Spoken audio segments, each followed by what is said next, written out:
Buenas tardes, Padre. Buenas tardes, una vez más aquí.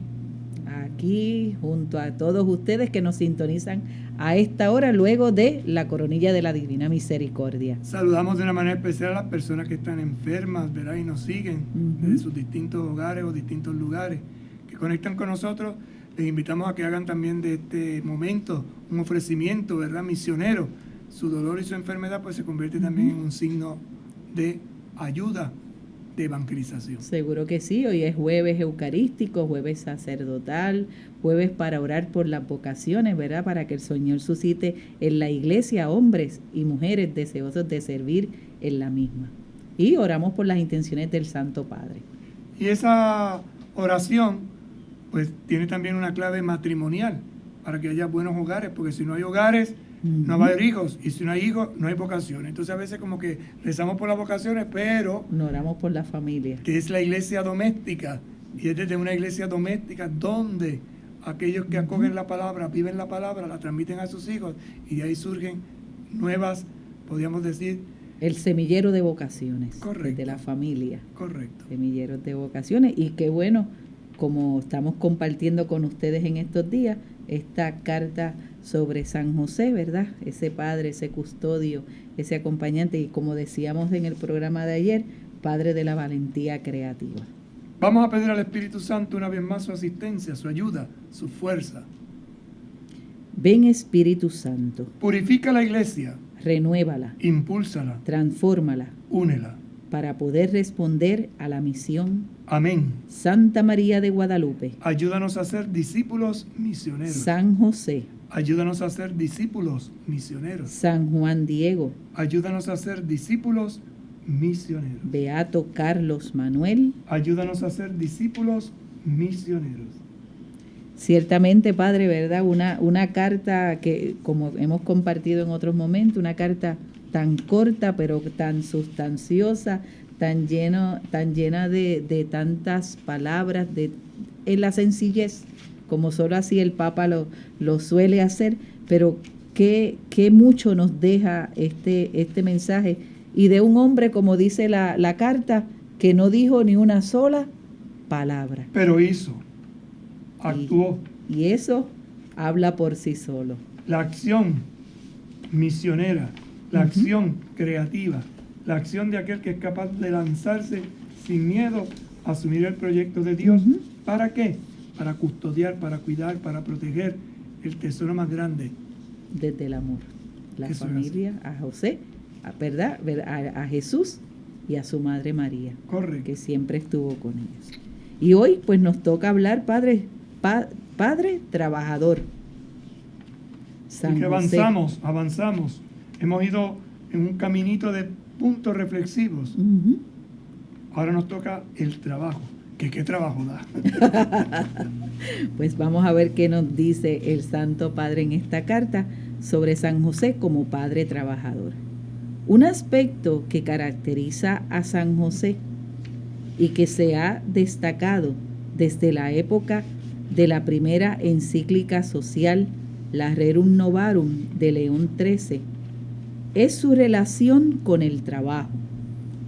San José era un carpintero que trabajaba honestamente para asegurar el sustento de su familia. Pero hay que entender que no es un carpintero como lo entendemos hoy. No era un carpintero ebanista, no era un carpintero que tenía su fábrica de muebles. No es ese tipo de carpintero. Él era un chiripero, era uno que sabía hacer de todo un poco. Eso es interesante. Él es un handyman. Más o menos en el lenguaje nuestro, ¿verdad? Entonces esto es interesante porque te abre una perspectiva. Él le metía mano a cualquier cosa y lo hacía bien. San José era un carpintero, que trabajaba honestamente para asegurar el sustento de su familia. Ahí hay una clave primero. Trabajaba y lo hacía con honestidad. ¿Para qué? Asegurar el sustento de su familia. Y aquí tenemos entonces la razón del trabajo. A veces decimos en una canción muy antigua que se canta mucho aquí en algunos momentos cuando la familia se reúne, que dice: a mí me llaman el negrito del batey. porque el trabajo lo hizo Dios como castigo. Ajá. El trabajar yo se lo dejo solo al buey. Y eso no es verdad. O sea, nosotros vemos el trabajo como un castigo. El trabajo no es un castigo. El trabajo es la cooperación que tiene el ser humano en este proyecto grande de creación. Entonces, es interesante si no vamos a vivir del cuento. O vivimos del sudor de mi frente. Y hay gente que dice... Del sudor del frente. No, no es cuestión de vivir del sudor del frente, sino del sudor de tu frente. Produce. Y como dice, trabajaba honestamente para asegurar el sustento de su familia. Esa es la razón. Yo trabajo para mi familia. Pero cuidado que no nos esclavicemos. Por eso. De él, Jesús aprendió el valor, la dignidad y la alegría de lo que significa comer el pan que es fruto del propio trabajo. Interesante esta clave. No podemos vivir del cuento. Jesús aprende. Y decía el texto en otro momento, ¿verdad? Y en estos días lo hemos escuchado en la primera lectura, aprendió sufriendo a obedecer. Es un valor. Descubre su dignidad, porque el que trabaja se valoriza y valoriza lo que hace y valoriza a los demás. Y sobre todo la alegría de poder comer el pan que es fruto de mi propio trabajo. Es un trabajo, un pan que me lo como con sabor a sudor, con sabor a sentarme en la oficina, con sabor al camino, qué sé yo, los 1000 caminos o las 1000 vocaciones de trabajo que hay, pero con una razón fundamental. Es fruto de lo que yo hago, de lo que el Señor me permite del esfuerzo, realizar. ¿verdad?, del cada día. En nuestra época actual, en la que el trabajo parece haber vuelto a representar una urgente cuestión social y el desempleo alcanza a veces niveles impresionantes, aún en aquellas naciones en las que durante décadas se ha experimentado un cierto bienestar, es necesario, con una conciencia renovada, comprender el significado del trabajo que da dignidad y del que nuestro santo es un patrono ejemplar. Entonces, en un momento donde el trabajo está en crisis y hay gente que quiere trabajar y no encuentra trabajo, es importante entonces entender con conciencia renovada que el trabajo da dignidad. Por eso la gente a veces te dice, póngame a trabajar en lo que sea. Mire, yo recojo basura, yo recojo hojas, yo hago lo que sea. Porque no es cuestión de que me den, es cuestión de dignidad. Yo quiero cooperar, yo quiero colaborar, yo quiero que ser útil y no simplemente un dependiente, ¿verdad? Una persona que vive del cuento. No. Hay gente que se ha acostumbrado a esto. Y esto es lo más podríamos decir, humano que hay. Porque cuando tú pierdes tu dignidad, no vales nada. El trabajo se convierte en participación en la obra misma de la salvación. Ahí está entonces otra afirmación interesante. El trabajo se convierte en participación ¿de qué? De una obra. ¿Cuál obra? De la salvación. La misma obra de la salvación. Así que con mi trabajo salvo al mundo. En oportunidad para acelerar el advenimiento del reino. Fíjate, acelero el reino de Dios en la medida en que desarrollo ¿qué? La justicia, la verdad, la libertad, la paz. Para desarrollar las propias potencialidades y cualidades. Me desarrollo en aquello que tengo como cualidad, como don, como carisma. Poniéndolas al servicio de la sociedad y de la comunión. Todo esto al servicio de ¿qué? De la comunidad, de la familia más grande que es la sociedad y sobre todo creando comunión, porque unos a otros nos ayudamos. Fíjate lo insignificante que puede parecer sembrar papas, pero cuánta gente comemos papas y las comemos de muchas formas, majadas, fritas, al horno, asada. Sí, podríamos hacer un menú. ¿Sabes lo que significa que yo me pueda lavar los dientes? En el sentido de quién preparó la pasta de dientes. A veces no pensamos en esto. O algo que yo admiro muchísimo en nuestras ciudades y comunidades, La gente que recoge la basura. ¿Sabes lo que significa una persona que dedica horas al día? A veces bien tempranito en la mañana para no crear tapones, o a veces tarde en la noche para que la ciudad esté limpia. Esas personas prestan un servicio extraordinario y a veces no se lo agradecemos. Y a veces miramos así con despectiva. Sí. Y muchos de estos hombres y mujeres que se dedican a este trabajo, con ellos han sustentado, levantado una familia, le han dado carrera a sus hijos e hijas y a veces eso no lo valorizamos. La gente que limpia, por ejemplo, los pisos de un hospital, los salones de una escuela, los edificios de la oficina de servicio público, mucha gente calladita que hace ese trabajo y lo hacen con tanto gusto. Y que cuando uno llega al otro día a la oficina, o a esta escuela, o a este hospital, o a esta oficina o departamento, la encuentra limpia, olorosa, organizada. ¿A qué se debe? A que ha habido gente que por la noche ha hecho ese trabajo. O aquellos que trabajan ¿verdad? Como empleados domésticos en algún hogar de familia y mantiene las áreas limpias, prepara la comida para estas familias. La jardinería. A mí hay cosas que me mortificaran más que me mandaran a limpiar el patio. ¿Por qué? Ay, ¿por qué me toca a mí limpiar el patio? Entonces mi hermano y yo dividíamos, la mitad te toca a ti y la mitad me toca a mí. Y siempre hay uno más listo que otro, claro. ¿Quién sería en ese caso? Al final acababa, el que le tocaba limpiarlo tenía que ser los dos. No, pues no, que aquello, no, que este pedacito, no. Esto te tocaba a ti. Lavar carro. O sea, pequeños trabajitos, ¿no? Sencillos. Que se educan en el hogar. ¿Cómo educar en la higiene del hogar, en la salud, a los niños para que boten la basura? Eso cuesta horrible, a nadie le gusta botar. O lavar los platos, o sea, hacer la cama. 1000 detalles. Recoger la habitación, ayudar a mamá o a papá en algunos quehaceres. Que hace que valoricemos a la otra persona en su dignidad, porque nadie es esclavo del otro. Yo no tengo esclavos que me recojan la ropa. Deja la ropa donde la tienes que dejar. Deja las cosas como las tienes.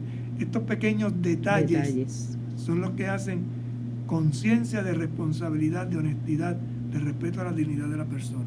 Continuará diciéndonos el Santo Padre: el trabajo se convierte en ocasión de realización no solo para uno mismo, sino sobre todo para ese núcleo original de la sociedad que es la familia. Entonces el trabajo beneficia al núcleo original que es la familia.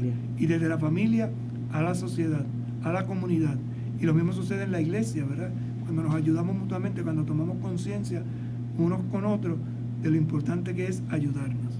Una familia que carece de trabajo está más expuesta a dificultades, tensiones, fracturas e incluso a la desesperada y desesperante tentación de la disolución. ¿Por qué? Porque le faltan los elementos esenciales: alimento, higiene, vestido, carencias que son fundamentales y que perjudican la salud. ¿Cómo podríamos hablar de dignidad humana sin comprometernos para que todos y cada uno tengan la posibilidad de un sustento digno? La posibilidad de un sustento digno. Es la importancia de los gobiernos, ¿verdad?, de cómo crear, defender el trabajo honrado, respetuoso, de crear fuentes de trabajo, cómo buscar la forma de ayudar a que los seres humanos nos realicemos y nos ayudemos mutuamente. La persona que trabaja, cualquiera que sea su tarea, colabora con Dios mismo, se convierte un poco en creador del mundo que nos rodea. Es creador, co-creador, colabora con Dios y crea con Él este mundo que nos rodea. ¿Cómo ayudo yo en la creación? Por ejemplo, sembrando los árboles. ¿Cómo ayudo a Dios en la creación? Organizando. Sé lo bonito que es cuidar un jardín, cuidar las plantas. Y esto lo tengo que hacer también por esta casa común, que también el Papa insiste tanto, ¿no? En la defensa de la ecología, cómo cuidar nuestros ríos, cómo proteger las playas, cómo cuidar la arena, cómo no maltratar el hábitat donde nosotros tirando basura, tirando plástico, cómo cuidar los pájaros. Con la pandemia se ha recuperado en algunos lugares esa especie de serenidad y calma que se había perdido, porque con el ir y venir, tirando basura a todos lados, pues esto ha creado, ¿verdad?, malestar. Y como poco a poco, reduciendo estos materiales de plástico, por ejemplo, ayudamos al conjunto de la creación. La crisis de nuestro tiempo, que es una crisis económica, social, cultural y espiritual, puede representar para todos un llamado a redescubrir el significado, la importancia y la necesidad del trabajo para dar lugar a una nueva normalidad en la que nadie quede excluido. Fíjate que esa crisis económica, social, cultural y espiritual, después el Papa, en la carta que escribe sobre la Amazonía, hará los 4 sueños, que refleja un poco esa visión nueva desde una sociedad golpeada, fragmentada, desde una economía fragmentada, desde una cultura fragmentada y desde una experiencia vivencial de Dios fragmentada. ¿Cómo reconstruir este tejido para que el ser humano se dignifique, mejore y siga adelante? La obra de San José nos recuerda que el mismo Dios hecho hombre no desdeñó el trabajo. La pérdida de trabajo que afecta a tantos hermanos y hermanas y que ha aumentado en los últimos tiempos debido a la pandemia del COVID, debe ser un llamado a revisar nuestras prioridades. Imploremos a San José Obrero para que encontremos caminos que nos lleven a decir: ningún joven, ninguna persona, ninguna familia sin trabajo. Como una consigna, ¿verdad? Cómo ayudar a preparar a los jóvenes, a las personas, a las familias, para que puedan adquirir un trabajo digno, respetuoso, del cual se puedan alimentar y sustentar. Pausamos y en breve regresamos. Con un paso de fe a Cristo verás, con un paso de fe a Cristo verás, con un paso de fe a Cristo verás, con un paso de fe a Cristo verás. ¡Los 4! Moverás las montañas, caminas sobre agua, caminas sobre fuego.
esta hermosa carta del Papa, Corazón de Padre. Ujú. Y poco a poco hemos ido viendo una serie de temas, breves meditaciones o reflexiones que el Papa hace sobre San José y que al meditarlas las vamos también aplicando a nuestra vida. Ujú. Vimos a San José como modelo de trabajador y al final decía el Papa y pedía a San José que ningún joven, ninguna persona, ninguna familia se quede sin trabajo. Y Vamos ahora. Ujú. Y ahora nos invita a verlo desde Padre en la sombra. Es decir, detrás, en la oscuridad, no en la primera línea, no en la primera, podríamos decir, Ujú. si fuera una obra de teatro como el primer personaje, sino en uno de los secundones, de los escondidos por allá.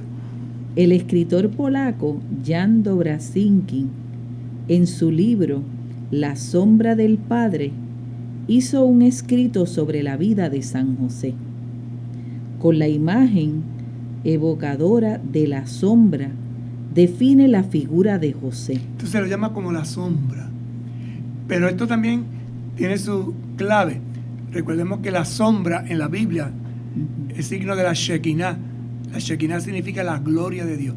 Cómo Dios protegía al pueblo desde la sombra. Ujú. Y es interesante cómo hace esa comparación.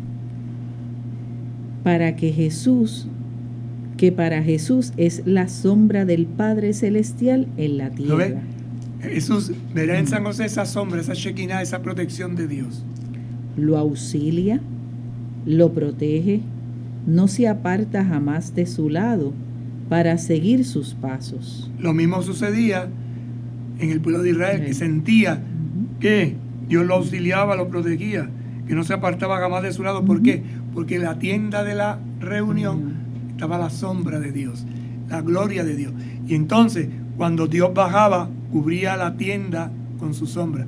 Cuando iba por el desierto, La nube. la nube, Ujú. es la misma clave, ¿verdad? Ujú. Esa presencia de Dios que acompaña, sostiene, guía y ayuda. Pensemos en aquello que Moisés recuerda a Israel. En el desierto, donde viste como el Señor, tu Dios, te cuidaba, como un padre cuida a su hijo durante todo el camino. Así José ejercitó la paternidad durante toda su vida. Un padre cuida a su hijo. Así Dios cuidaba al pueblo de Israel en el desierto. ¿Y qué hacía? Lo auxiliaba, lo protegía, lo guiaba.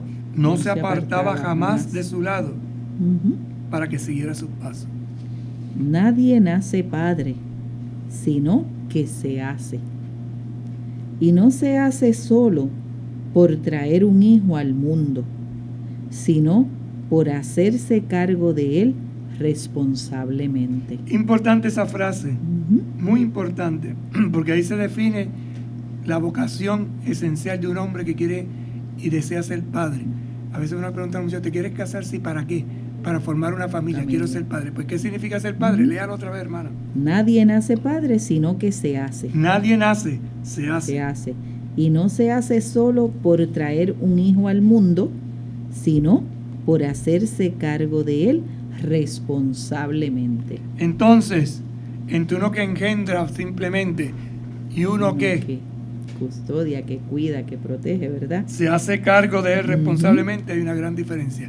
Algunos tienen la doble vocación, lo engendran y se hacen responsables, pero hay muchos también que lo engendran y lo tiran a la calle. Ujú. O algunos simplemente que no han engendrado, pero que también asumen esa responsabilidad, ¿verdad? Valga la redundancia, responsablemente. Todas las veces que alguien asume la responsabilidad de la vida de otro, en cierto sentido, ejercita la paternidad respecto a él. Fíjate, interesante, Ujú. repítalo.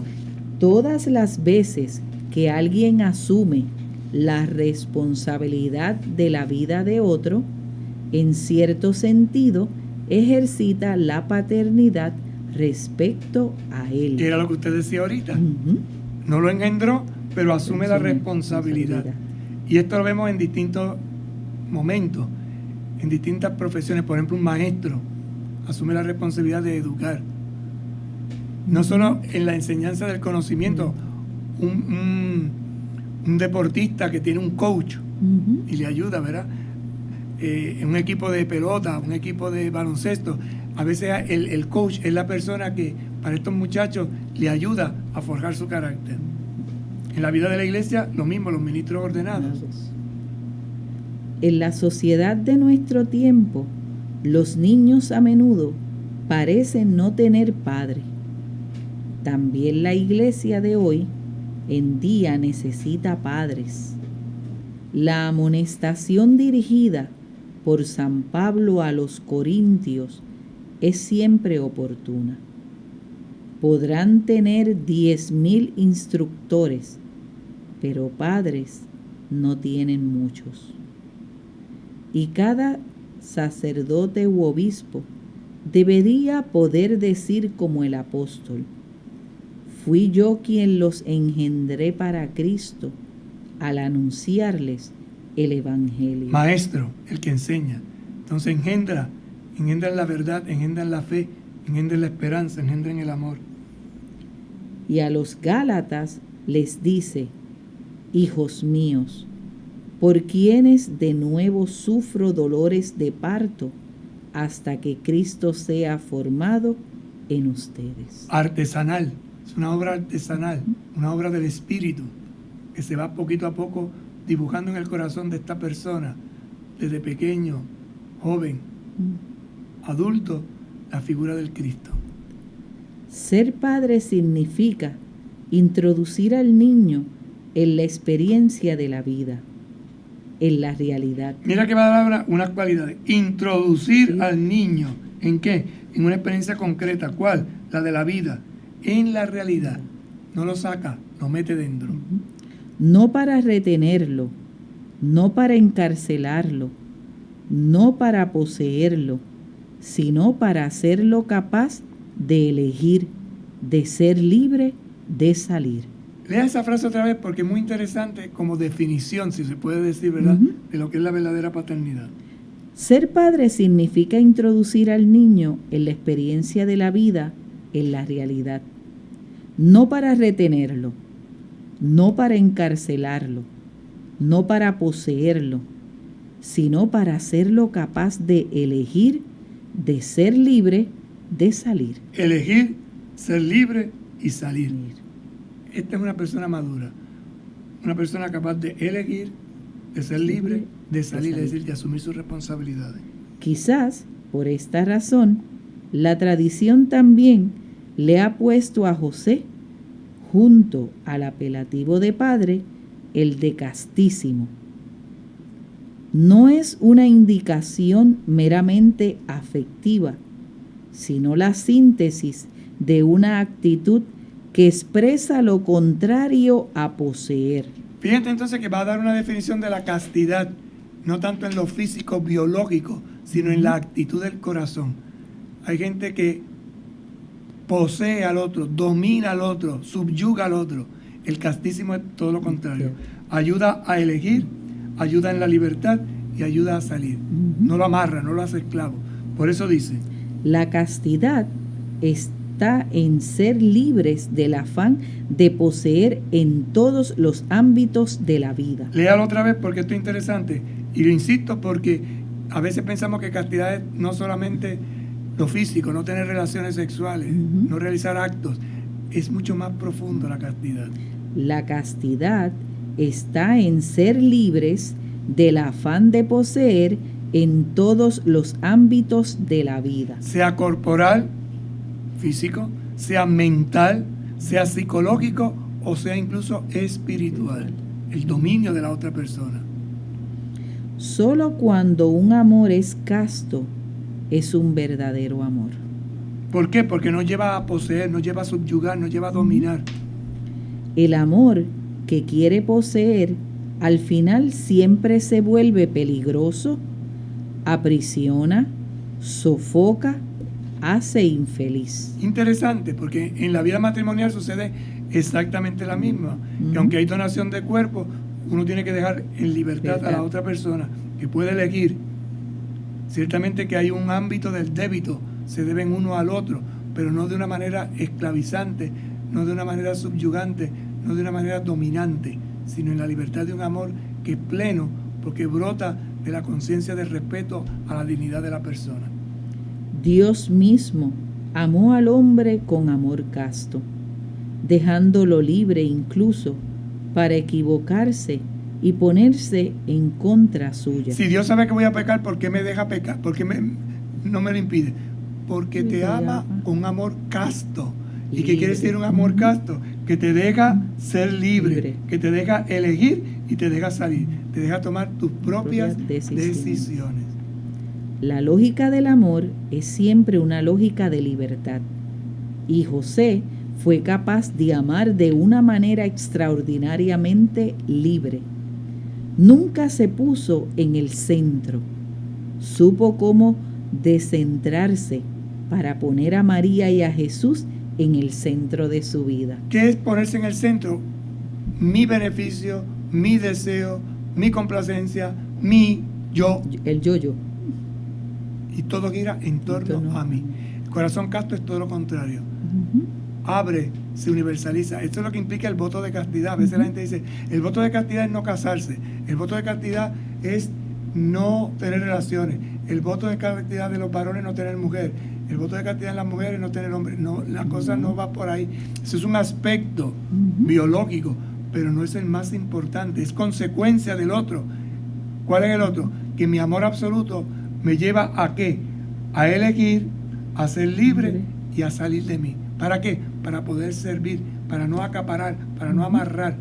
En el caso de los casados, la castidad se vive en su estado. Por lo tanto, es todo lo contrario, o complementario, mejor dicho, más que contrario. Él se debe a ella se debe a él. Y ambos se ayudan. No es simplemente un placer, es un crecer. ¿Por qué?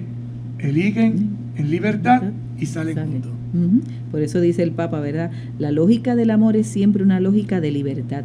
Y José fue capaz de amar de una manera extraordinariamente libre. ¿Por qué?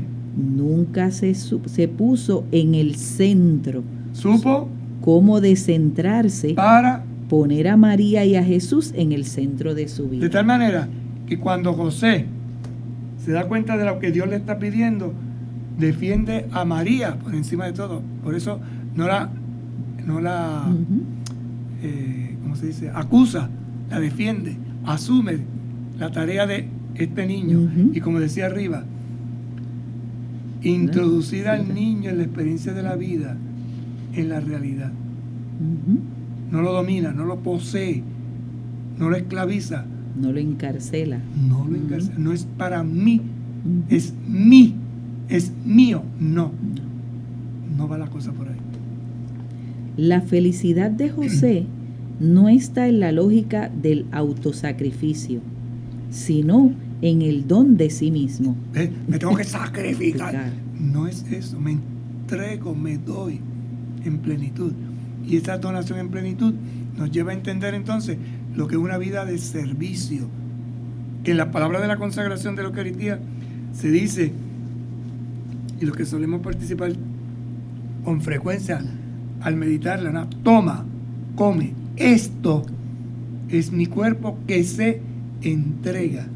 ¿Qué es lo que te digo? Como solamente la carne, fuera un carnívoro, un canibalismo. No. Es mi vida, mi existencia, que yo la doy con gusto, me entrego por ti. Mi tiempo, mis talentos, mi salud, todo para que tú tengas vida. Nunca se percibe en este hombre la frustración, sino solo la confianza. Interesante, una persona que solo vive en el autosacrificio y no en el don, es un frustrado. Por eso uno ve a gente que está amargada. Su silencio persistente no contempla quejas, sino gestos concretos de confianza. Se fía. Dios proveerá, Dios sabe por qué, Él lleva el plan, Él guía.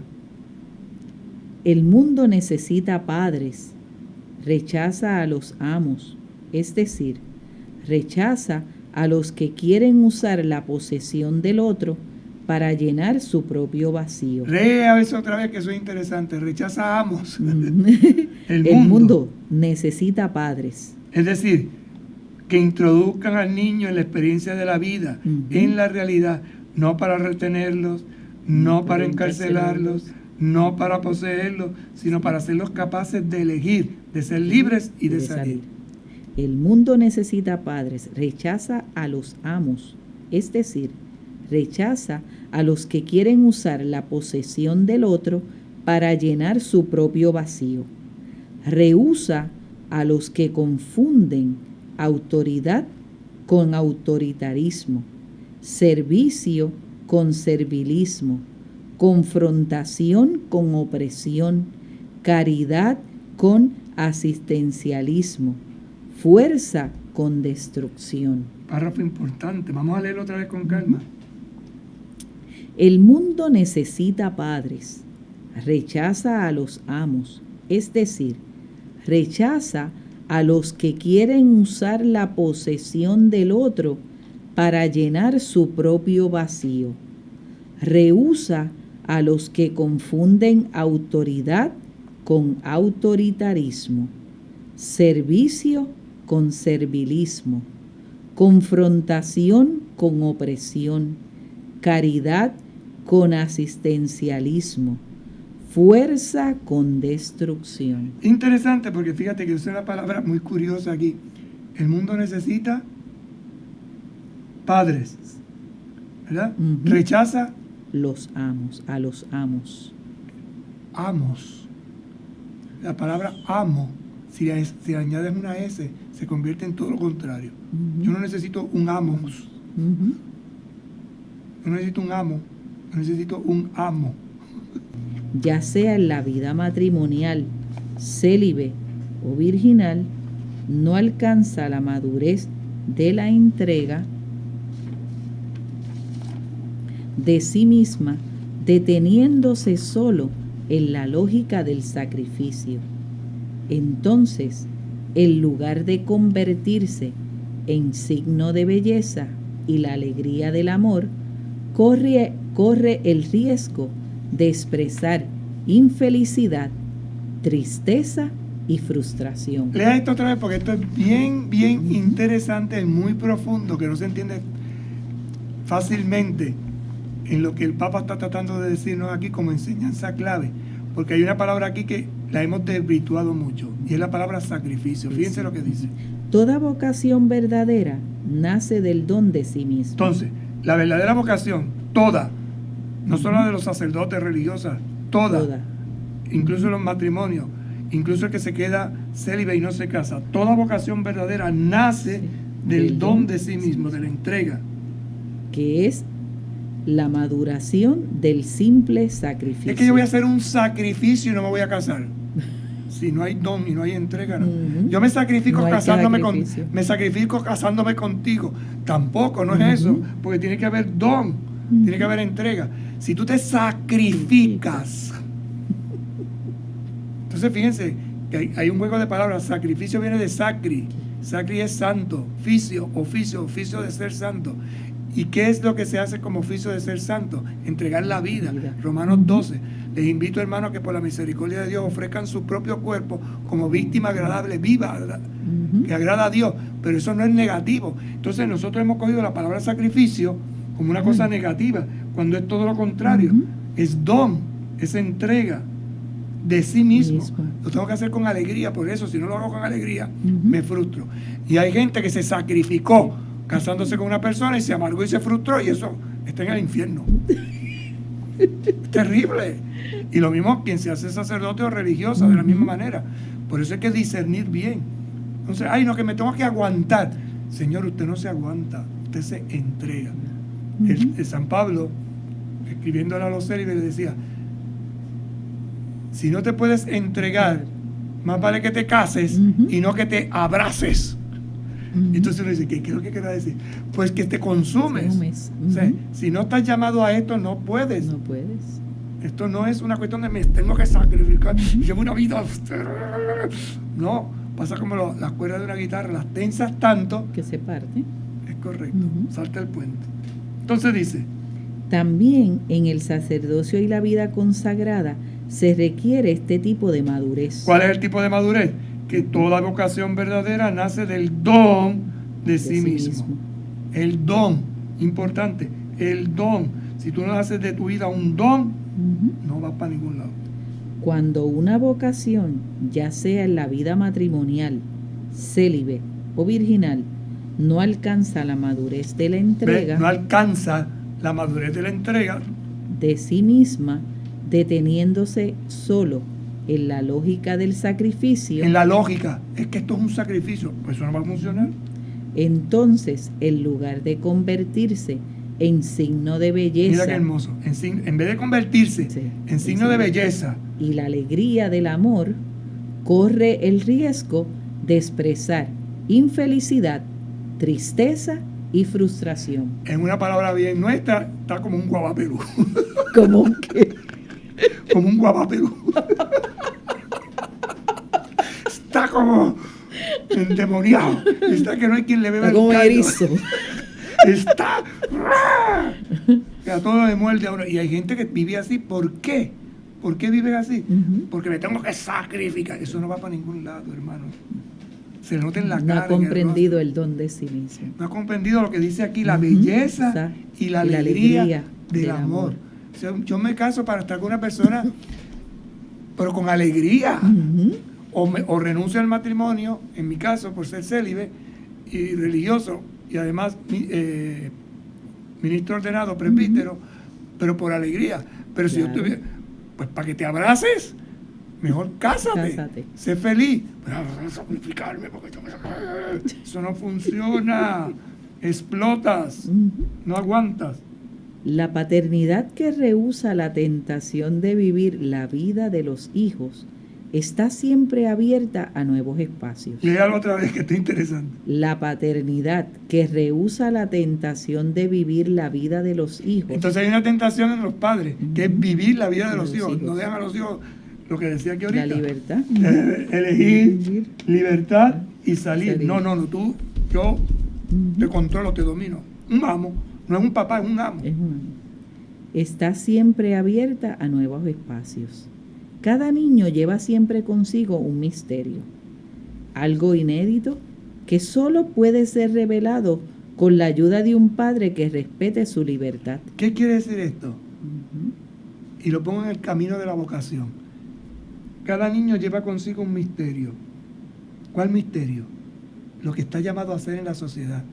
Un niño está llamado a ser maestro, un niño está llamado a ser médico, un niño está llamado a ser policía, un niño está llamado a ser jardinero, un niño está llamado a ser, ese es su misterio.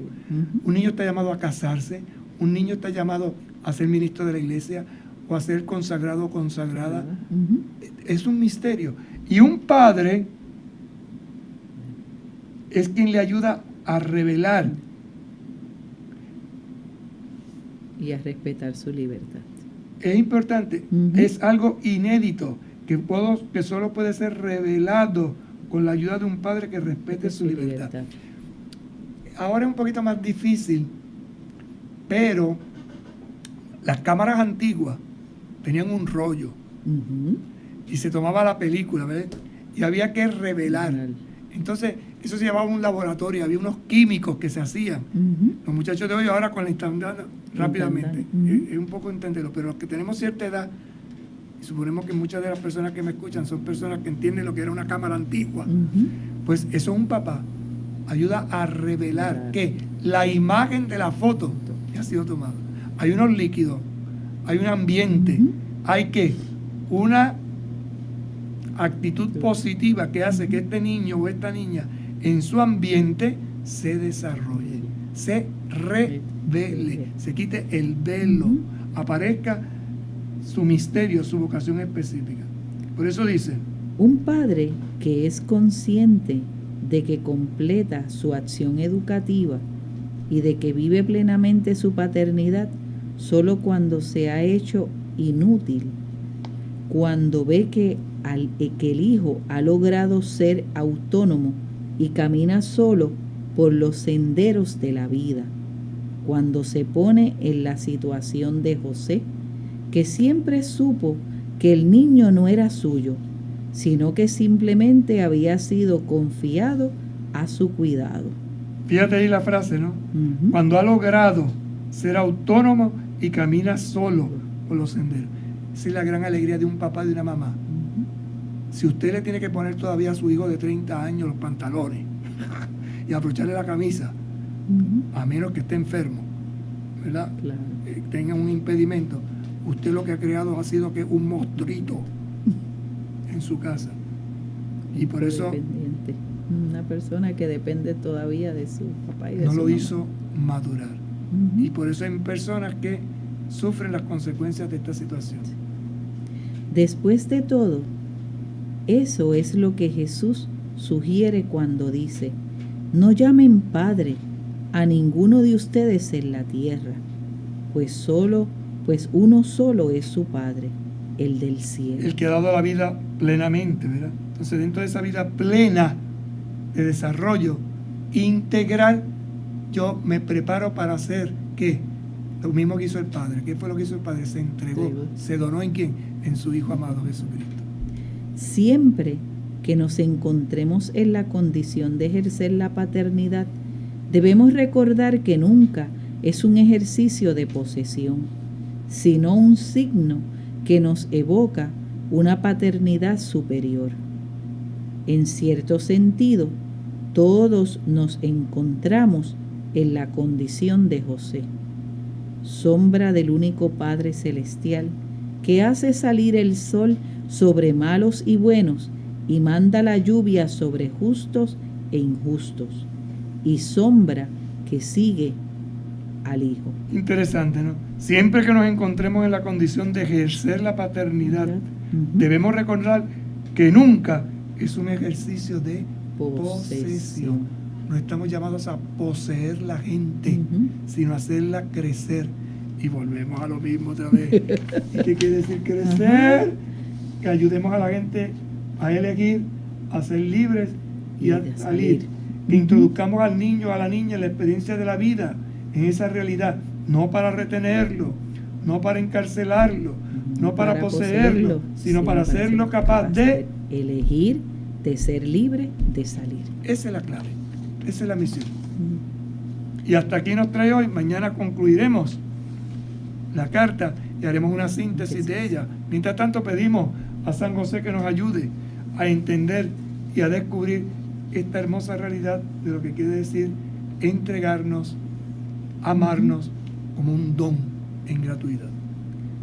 Acuérdate, oh castísimo esposo de la Virgen María y dulce protector mío, San José, Que jamás se ha oído decir que ninguno de los que han invocado tu protección e implorado tu auxilio hayan quedado sin consuelo. animado con esta confianza, vengo a tu presencia y me encomiendo fervorosamente a tu bondad. No desatiendas mis súplicas, oh Padre adoptivo del Redentor. Antes bien acógelas propicio y dígnate socorrerme con piedad Amén. El Señor esté con ustedes. y con tu espíritu. Que les bendiga y les acompañe el buen Dios Todopoderoso, Padre, Hijo y Espíritu Santo. Amén. Hasta mañana, si Dios quiere. Buenas tardes.